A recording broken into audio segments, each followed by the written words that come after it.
Hello, this is Jack from teachingeslonline.com.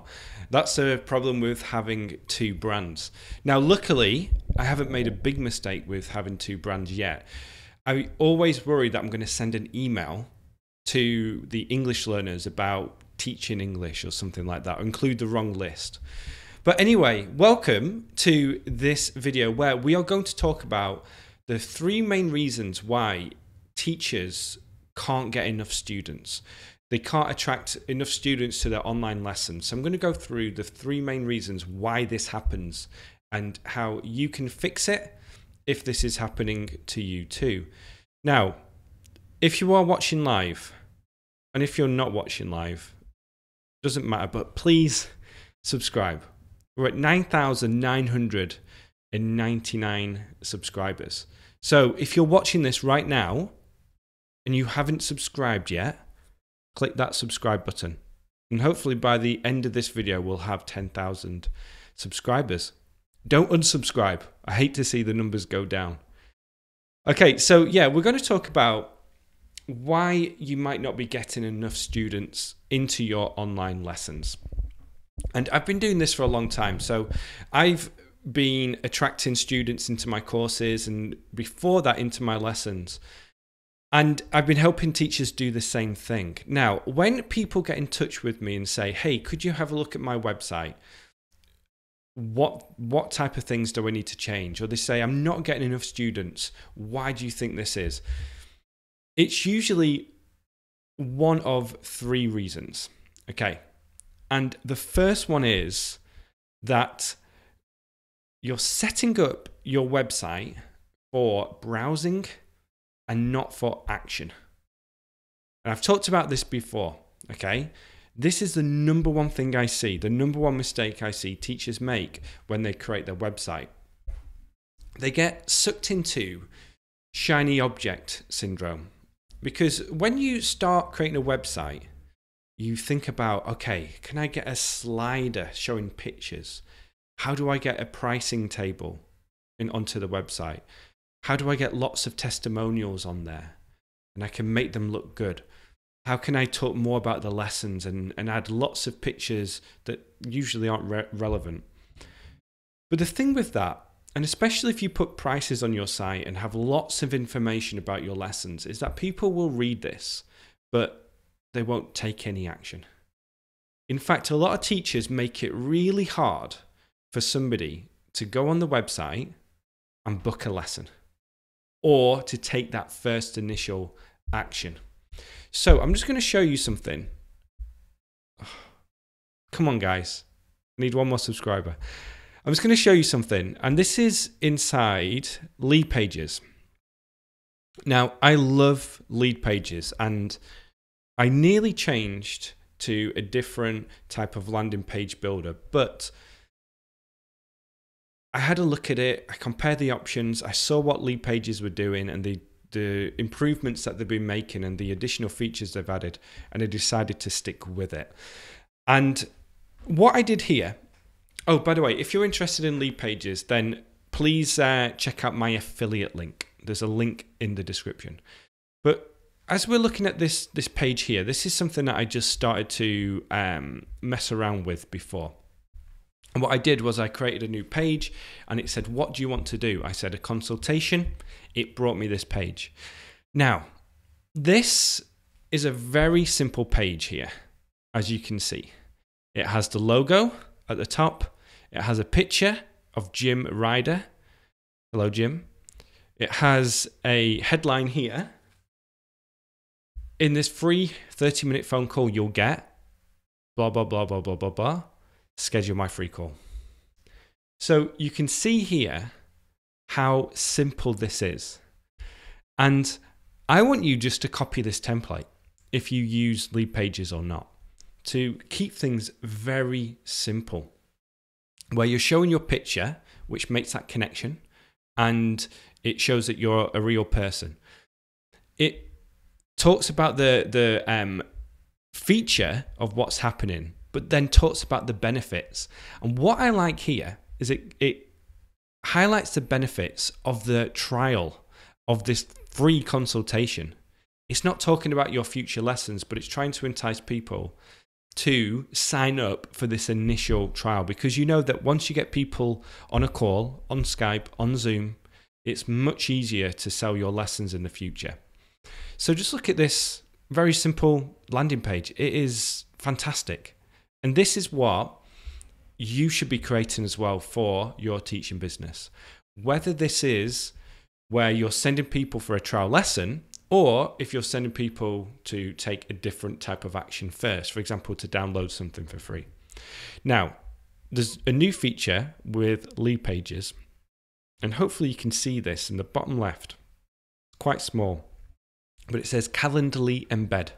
So you can drag this over, put it here, and then all you need to do is insert the URL of your Calendly calendar, and it will embed that into your page here.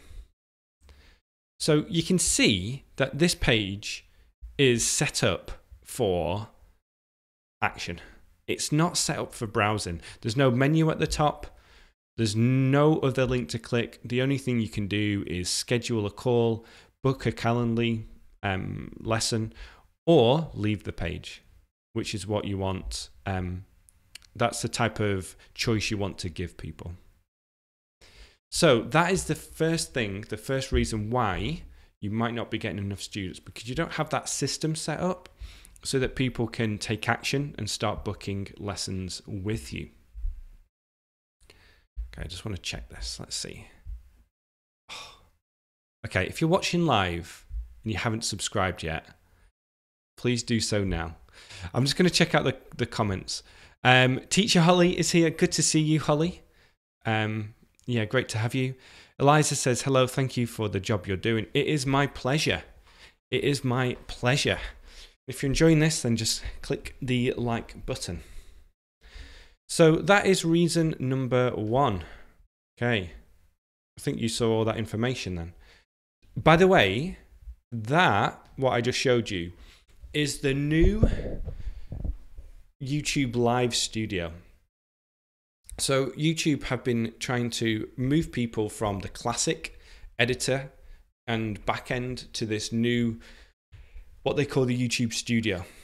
And I really like it. I think it's great. It's so much easier to use. It looks a lot better. And they're constantly adding new features. I feel that YouTube got a little bit lazy some years ago because they dominated the video platform. But then since Facebook and Instagram and other platforms started to push more video, they've really had to up their game. I like it. I like it. And the streaming is working a lot better than it has been recently. Okay, anyway, reason number one is that you have a website or a web page set up for browsing and not for action. Reason number two, you're not sending enough of the right type of people to that action. So this is a very simple way of thinking about it. Create that landing page where people can take action and then send the right type of people. Enough of the right type of people. So there are a couple of things to think about here. Firstly, the right type of people. People who are likely or can pay for your lessons moving forward. I made the big mistake when I started out where I created a page where people could sign up for a free lesson. This is way back, over 10 years ago.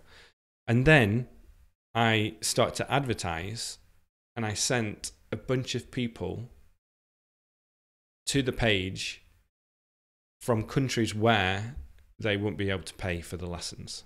So I got really excited because I was getting free trial lesson, just in my inbox. It's like, this is easy. This is easy. But those people weren't able to pay for the lessons. So it's important to think about who is going to pay, who will be able to pay, and who will want to pay for your lessons moving forward. Because you don't want to take or give a lot of free trial lessons or have a lot of people sign up to your email list if they're never, ever going to take action, or the action you want them to take. So think about what type of students you want to attract. from which countries, what area of English that they want to learn.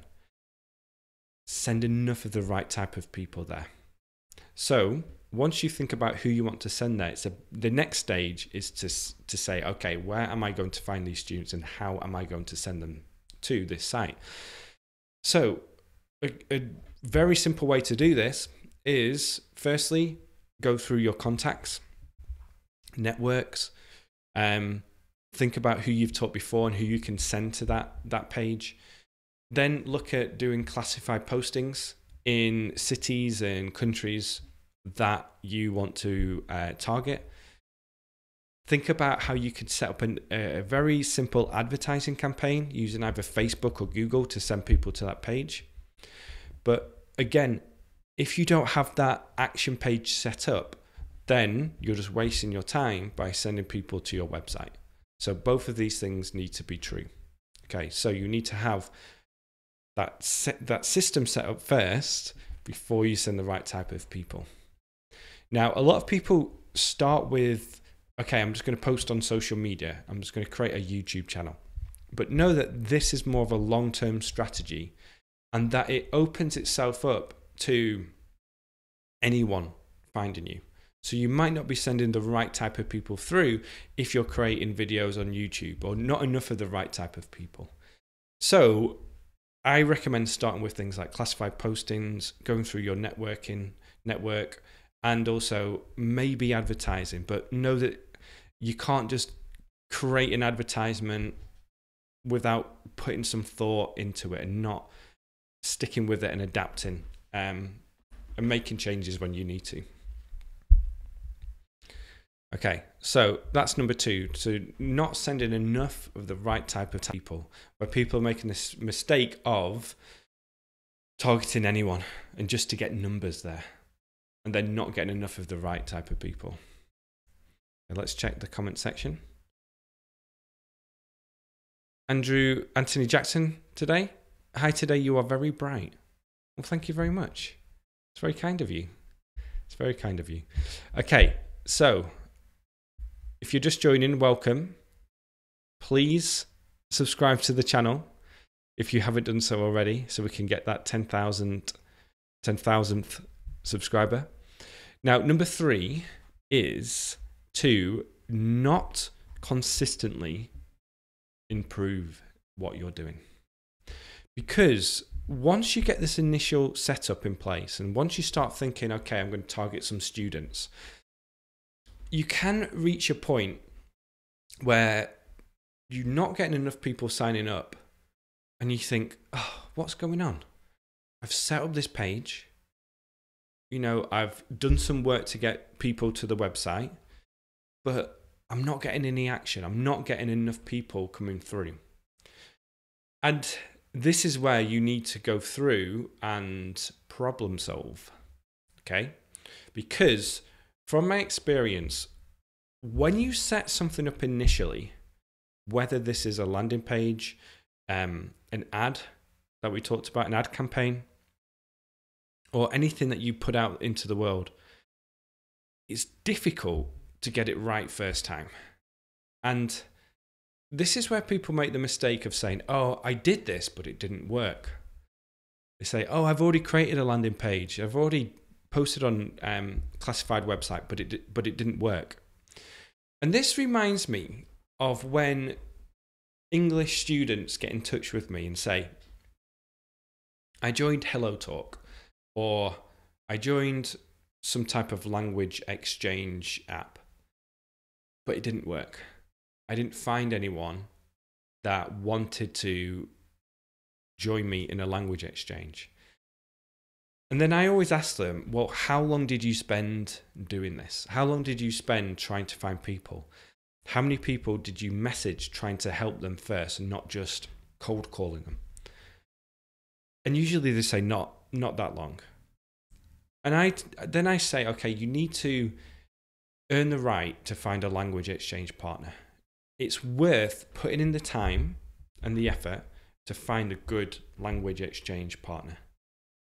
And you're not just going to put a profile up there on an app, message a couple of people, and then expect to find the perfect partner for you. And it's the same with creating this system that we've talked about and expecting it just to work first time. So the next mistake is to not constantly improve and to not be consistent with it. So once you have this set up, go back to your landing page and think about, how can I change this? How can I make it better? Why aren't people signing up? What is my conversion rate like? What if I split tested a headline? What if I created a video instead of a picture and test this against each other? And again, with Leadpages, this is something you can do. You can just duplicate a lead page and then change one element to test it. And I've done this where I've taken the opt-in rate from around 16-17% to 40% by constantly testing things to make sure it got there. And when you think about going from 17 to 40%, that's over double the conversion rate. So with everything being equal, if I send 100 people to that page, then 40 are signing up instead of 17. So it's a huge difference. And if you're not getting enough students, start with the landing page first, because that's the easiest thing to do instead of trying to. So doubling your conversion rate is easier than doubling the amount of people coming to your website.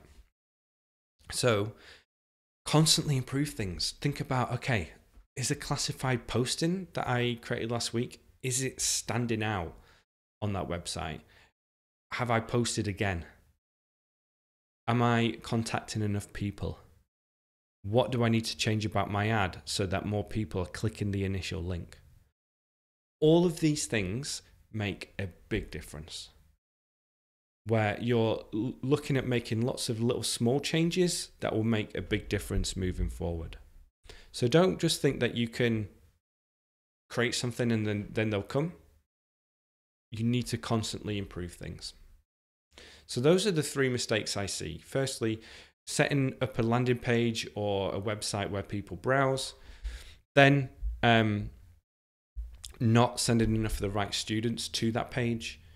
And then not constantly improving things and trying to move forward with it all and staying consistent with your plan of action.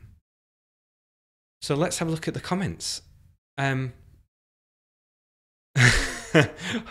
Holly says, sorry, Jack, I've already subscribed to you with both of my accounts. I don't think they will let me do it twice. No, can't do it twice. If you're watching live and you're not subscribed, click that subscribe button. We're still at 9,999. Somebody unsubscribed and then subscribed again, I think. Hello from Venezuela. I'm hoping to use the internet for teaching. Unfortunately, we have blackouts at every moment. Is there a way to teach via internet when you're in the middle of a blackout? I don't think so. I can't think of how that could be, unless you can use mobile data. That's the only thing I can think about. Eliza, would you recommend teaching on websites like italki or separately? Do what you want to do. You can do everything. So you can try and find a job. You can work some part-time hours, and as long as your contract allows you to teach elsewhere, because some companies say you can't teach for anyone else if you're teaching for us. So don't fall into that trap. But yeah, you can get some part-time hours working for someone. You can post your profile on italki. You can create your own thing. But again, know that it's not just a matter of putting your profile up on italki. You have to really work at it and to have something that's going to stand out and use the platform in the right way, to join the forums and just make friends with people. Become a millionaire. Cool. Say guys. Misty says, can you explain further on setting up a classified ad? Do you have an example link? I don't have an example link, but I recommend looking at basically what you do is you look at what's been done so far and then think about how your headline can stand out, and then how you can make the post stand out, and then have people take action. So again, what people sometimes do is they'll just say, have a generic link, some generic talking about the features of a lesson, not the benefits. and then they won't link to it, or they'll make it difficult for people to take action with it. So I recommend adapting your ad or your classified posting depending on what the other posts are like, so that you can stand out a little bit more.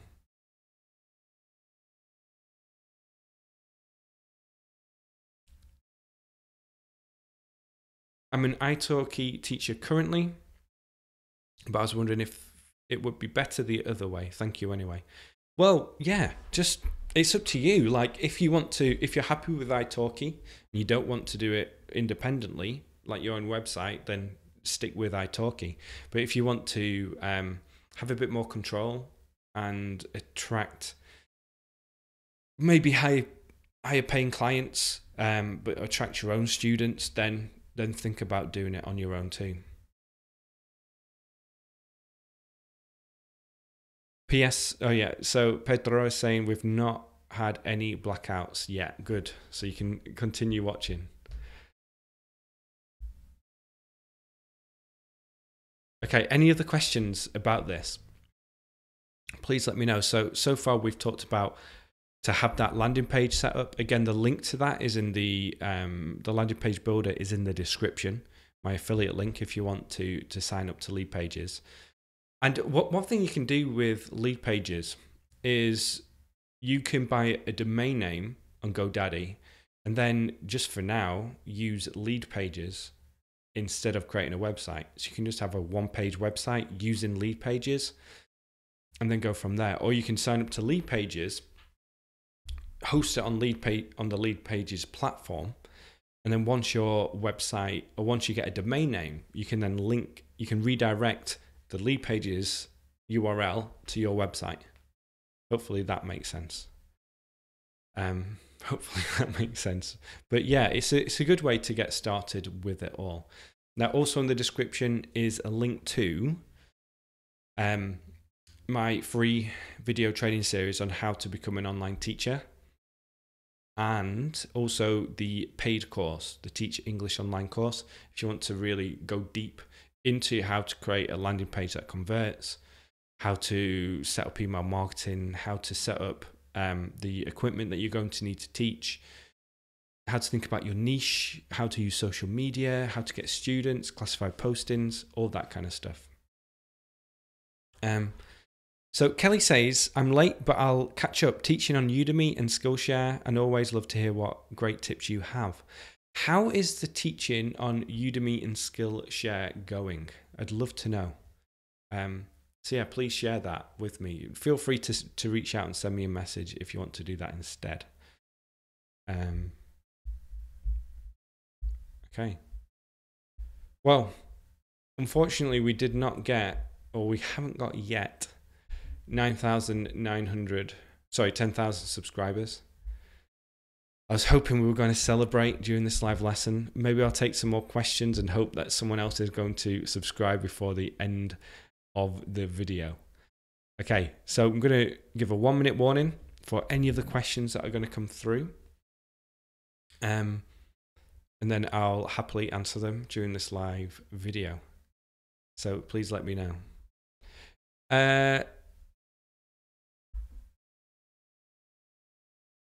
I don't know why that was held for review. I'm still waiting to get more subscribers to my new email list. Yes, we've talked about this, haven't we? Send me an email with your update. I'd love to find out more about that. Holly says, what is Skillshare?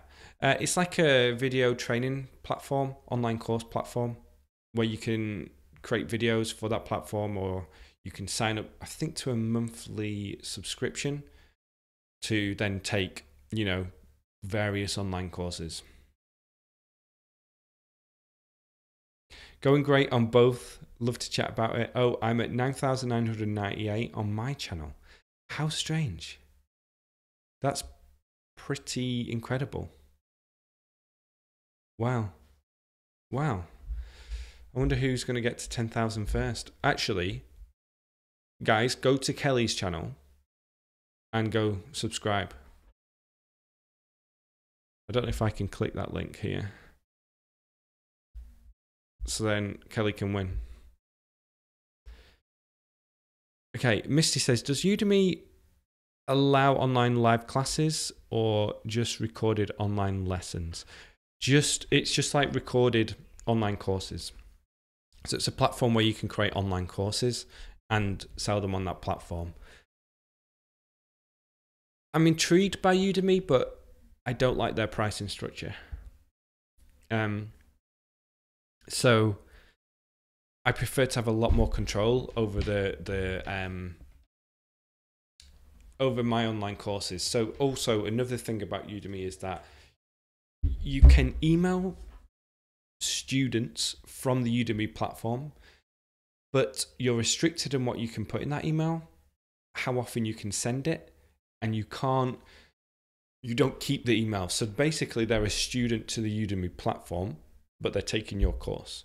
So you don't have the ability to send them an email from your own email list. I've heard about Udemy, but I think for languages, italki and Verbling are better. I love those websites. It depends on if you're a student, what you want to do. If you want to take live classes or if you want to take online courses. And if you're a teacher, it's the same thing. If you want to create online courses, then Udemy is a good option for you. A good option. So, yeah. Any other questions before I go?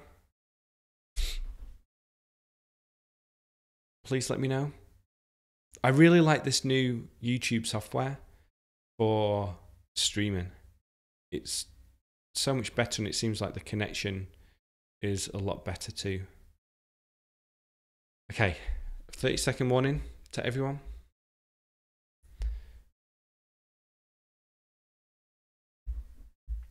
It's at 9,999. I guess everyone here is subscribed. Someone asked, how about Teachable? Yeah, Teachable is a good option. I like that as an option. I mean, I'd say there are 4 main ways that you can teach an online course. You can use Udemy, we've already talked about Udemy.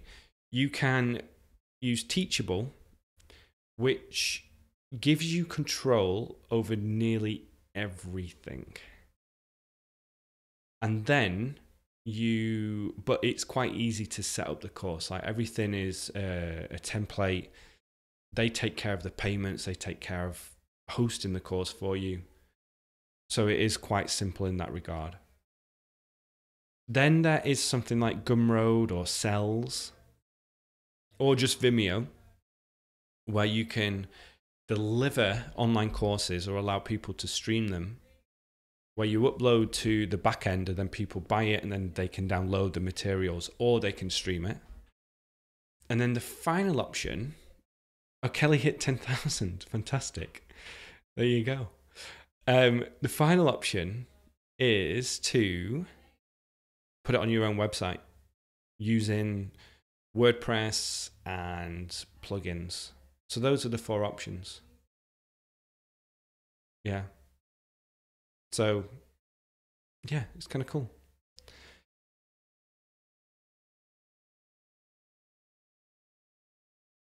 Can I launch the course in Udemy without having students? So, in order to get some momentum on that platform, you'll need to send your own students to the Udemy platform. So what Udemy wants you to do, they want you to build a course and then send people from your audience to that course. So then Udemy makes a sale there, but then they also have their information to send them more information about courses on the Udemy platform. So if you're sending people to your Udemy course, then they're going to see that's a way for you to build up some momentum so that they push your course to other students too. So hopefully, does that make sense? That you are sending people to the Udemy platform, which benefits you because people are buying your course, but it benefits Udemy because they're now a student of that platform. And then if you get people to your course and you get some momentum, it kind of like moves on from there. Eliza, thank you so much. Guys, There it is, 10,000. 10,000. Don't unsubscribe right now. So yeah, thank you for that. Thank you for helping me here reach that milestone. It's a good milestone to reach, 10,000. And what is interesting about my niche here is that there is a limited reach in terms of my audience. And it's also quite transient, because some people will try online teaching, it's not for them, then they'll move on. So it can be quite transient. And because I focus on languages and English teachers specifically, that does limit the reach somewhat. So I'm really pleased, 10,000 subscribers. It's a good milestone. So thank you everyone for that. And thank you, Eliza, for helping me.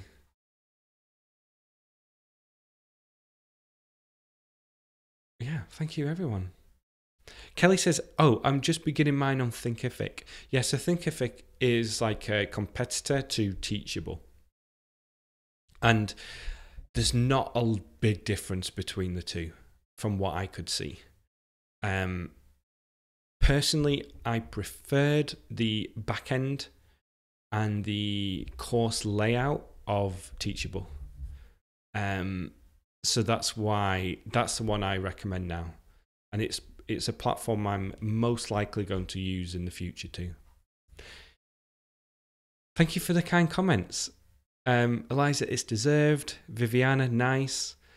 Sorry, I can't. Mitch, I guess. You're my mentor, Jack. Thank you for sharing so much. Thank you. Hip hip hooray. Thanks, Jack, for sharing valuable info and content with others. You've really helped my online tutoring. Thank you so much, everybody. What a great stream. What a great stream we've had today. Okay, I think you're seeing my back end again. No, good. Okay, so with all that in mind, again, the first mistake is not having a page where people can easily take action. And that example I showed you is just so simple, but it works. The next mistake is not sending enough of the right students to that page that you have created. And then the third one is not making any changes and not being consistent with the strategy that you've set up. Okay, so thank you again for watching this. Please check out the links in the description to things like Leadpages, to the free training that I have, and also the paid course if you want to go deeper. Okay, everybody, thank you so much again for being here, and I'll speak to you soon. Bye for now.